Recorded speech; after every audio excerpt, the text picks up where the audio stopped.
Hi friends, ದೇವರ ಮುಂದೆ ದೀಪ ಹಚ್ಚಿ ಪ್ರಾರ್ಥನೆ ಮಾಡುವುದು ಇಂದಿನಿಂದಲೂ ಬಂದಿರುವ ಪದ್ಧತಿ. ದೇವರ ಮುಂದೆ ಯಾವ ದೀಪ ಹಚ್ಚಬೇಕು ಮತ್ತು ಹೇಗೆ ಹಚ್ಚಬೇಕು, ಯಾವ ಸಮಸ್ಯೆಗೆ ಯಾವ ದೇವರ ಮುಂದೆ ಯಾವ ದಿಕ್ಕಿನಲ್ಲಿ ದೀಪ ಹಚ್ಚಬೇಕೆಂಬುದನ್ನು ನಾನು ನಿಮಗೆ ತಿಳಿಸಿಕೊಡುತ್ತೇನೆ. ಅದಕ್ಕೂ ಮುನ್ನ ನೀವಿನ್ನೂ ನಮ್ಮ ಚಾನಲನ್ನು ಸಬ್ಸ್ಕ್ರೈಬ್ ಮಾಡಿಲ್ಲ ಅಂದರೆ ದಯವಿಟ್ಟು ನಮ್ಮ ಚಾನಲ್ ಸಬ್ಸ್ಕ್ರೈಬ್ ಮಾಡಿ ಹಾಗೂ ಬೆಲ್ ಬಟನ್ ಪ್ರೆಸ್ ಮಾಡಿ. ನಿಮ್ಮ ಅನಿಸಿಕೆಗಳನ್ನು ಕಮೆಂಟ್ಸ್ ಮೂಲಕ ನಮಗೆ ತಿಳಿಸಿ. ಸದಾ ಆರೋಗ್ಯವಂತರಾಗಿರಲು ಸೂರ್ಯ ದೇವರ ಫೋಟೋದ ಮುಂದೆ ದೀಪ ಹಚ್ಚಬೇಕು.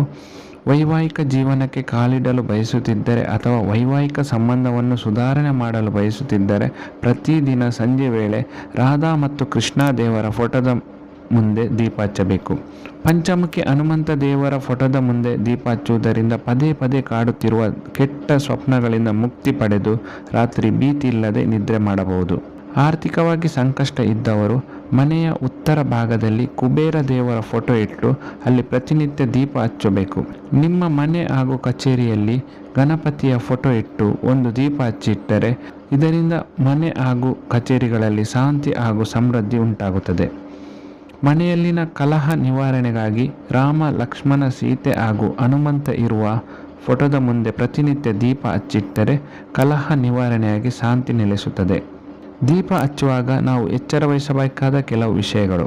ದೀಪ ಹಚ್ಚುವಾಗ ಒಂದು ಬತ್ತಿಯನ್ನು ಬಳಸಲೇಬಾರದು. 2 ಅಥವಾ ಗರಿಷ್ಠ 3 ಬತ್ತಿಯನ್ನು ಬಳಸಬೇಕು. 3 ಬತ್ತಿ ದುರ್ಗೆ, ಲಕ್ಷ್ಮಿ ಹಾಗೂ ಸರಸ್ವತಿ ದೇವಿಯ ಪ್ರತೀಕವಾಗಿದೆ. ದೀಪ ಹಚ್ಚುವ ವೇಳೆ ಕೈಯಲ್ಲಿರುವ ಎಣ್ಣೆಯನ್ನು ತಲೆಗೆ ಅಥವಾ ಹಾಕಿಕೊಂಡಿರುವ ಬಟ್ಟೆಯ ಮೇಲೆ ಒರೆಸಬೇಡಿ. ಅದಕ್ಕೆ ಬೇರೆಯೇ ಒಂದು ಬಟ್ಟೆ ಇಟ್ಟುಕೊಳ್ಳಿ. ದೀಪ ಹಚ್ಚುವಾಗ ಸ್ನಾನ ಮಾಡಿ ತಲೆಗೆ ಕಟ್ಟಿರುವ ಬಟ್ಟೆಯನ್ನು ಮೊದಲು ತೆಗೆದು ದೀಪ ಹಚ್ಚಬೇಕು. ದೀಪ ಹಚ್ಚಲು ಸಾಸಿವೆ ಎಣ್ಣೆ ಅಥವಾ ತುಪ್ಪ ಬಳಸಿಕೊಳ್ಳಿ. ನೆಲಗಡಲೆ ಅಥವಾ ಸೂರ್ಯಕಾಂತಿ ಎಣ್ಣೆ ಬಳಸಿದರೆ ಆರ್ಥಿಕ ಸಂಕಷ್ಟ ಉಂಟಾಗಬಹುದು. ಮನೆಯ ಉತ್ತರ ದಿಕ್ಕಿನಲ್ಲಿ ದೀಪ ಹಚ್ಚಿದರೆ ಮನೆಯ 8 ದಿಕ್ಕಿನಿಂದಲೂ ಲಕ್ಷ್ಮಿಯಿಂದ ಅಷ್ಟೈಶ್ವರ್ಯ ಸಿಗುವುದು ಎಂದು ಹೇಳಲಾಗುತ್ತದೆ. ಇನ್ನು ಪೂರ್ವ ದಿಕ್ಕಿನಲ್ಲಿ ಪ್ರತಿನಿತ್ಯ ದೀಪ ಹಚ್ಚಿಟ್ಟರೆ ಆರೋಗ್ಯ ಮತ್ತು ಮಾನಸಿಕ ನೆಮ್ಮದಿ ಸಿಗುವುದು. ಮನೆಯ ಪಶ್ಚಿಮ ದಿಕ್ಕಿನಲ್ಲಿ ದೀಪ ಹಚ್ಚಿಟ್ಟರೆ ಎಲ್ಲ ರೀತಿಯ ಸಾಲಗಳಿಂದ ಮುಕ್ತರಾಗಬಹುದು ಹಾಗೂ ವೈಯಕ್ತಿಕ ಶತ್ರುತ್ವ ಇದ್ದರೆ ಅದು ನಿವಾರಣೆ ಆಗಬಹುದು.